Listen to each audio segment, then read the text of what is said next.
Dear friends, fellow patriots, what a time to be alive. For a wonderful month, Donald Trump has been back in the Oval Office and we can all breathe free again. And would you look at Elon Musk and Doge?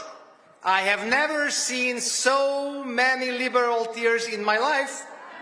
And I'm from Hungary, you know, the island of freedom of Europe. It is our national sport to make the liberals cry. But of course, you know that. You know a lot about Hungary, don't you? But why? It's because our Prime Minister, Viktor Orban. He is a loyal friend to President Trump and to CPAC, and loyalty is a true conservative value. Prime Minister Orban also spoke at CPAC Dallas in 2022 and has been the keynote speaker at every and each CPAC Hungary so far, and CPAC Hungary will be a joyous occasion this May again. Because 2025 began tremendously. The Trump tsunami has swept the Dems out of office, and there is a revival of the right on the old continent, led by Prime Minister Orban and the Patriots for Europe. But dear friends, allow me to recall a Hungarian saying. It is in victory that one must remain most humble and have a realistic view of the world, I would add. We may have won a famous battle in the struggle for the soul of the West, but the fight against the woke is far from over. Until Donald Trump came to your rescue, the United States hadn't had a strong leader for almost 2 generations. And sadly, the same applies to Western Europe.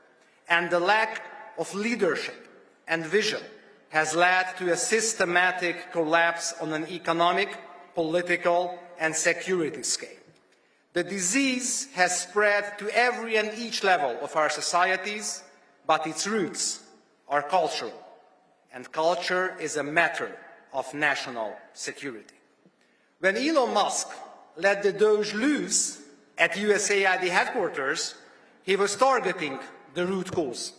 Corrupt, malicious, Marxist propaganda poisoning the well of our civilizational greatness. But USAID was only one of the heads of the woke hydra. The left's geopolitical manipulation machine also operates through Hollywood, Brussels, the UN, the Washington swamp, the big media, the Ford, the Gates, the Rockefeller foundations, and of course, George Soros' Open Society network. Just imagine that good old Georgie spent $1.4 billion to meddle in Europe. The woke machine assimilated bureaucracies and policy making at all levels of government. It launched a concerted assault on the family, Christianity, and the sovereignty of nations. And the establishment has been more than happy to play along as puppets of the globalist deep state network. So do you know why they hate Trump, Orban, or Milei so much? Because they refused to submit, wouldn't assimilate, and can't be destroyed. And now it turns out that they were right all along. Just one, but hugely important example. Both President Trump and Prime Minister Orban have been pushing for an end to the bloodshed in Ukraine, going against the progressive warmongers. And now, with the new sheriff, your new sheriff in the White House, peace negotiations have finally begun, and it's really shocking to see supposed pacifists whining that the war might be over. So you know, the lesson is strong leaders make peace, weak leaders make war.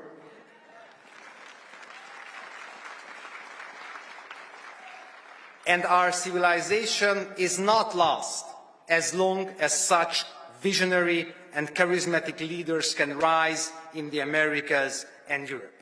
But in order to cut off every single head of the woke hydra and break the great geopolitical manipulation machine of the left, we must unite our forces.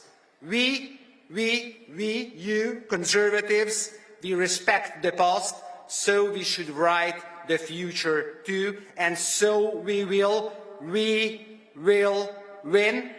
but we win so that we can fight for more.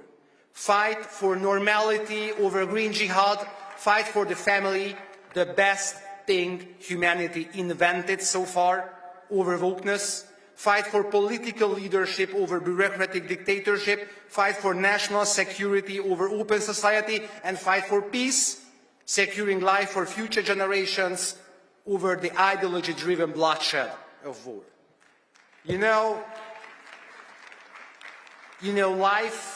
life is much more than a struggle for self-preservation. And what it makes it more is precisely what it makes it truly beautiful and meaningful to us. Our families, our children, our dignity, our freedom, our faith, and our country. That is the message I came here to share, and that is what CPAC and CPAC Hungary is all about. We really very much hope you join us again this May in Budapest at CPAC Hungary. Let us fight together, and the age of patriots will dawn. With a firm reliance on the protection of divine providence, let us be confident that the best is yet to come. God bless you, God bless America, God bless Hungary, to God alone glory. Thank you very much.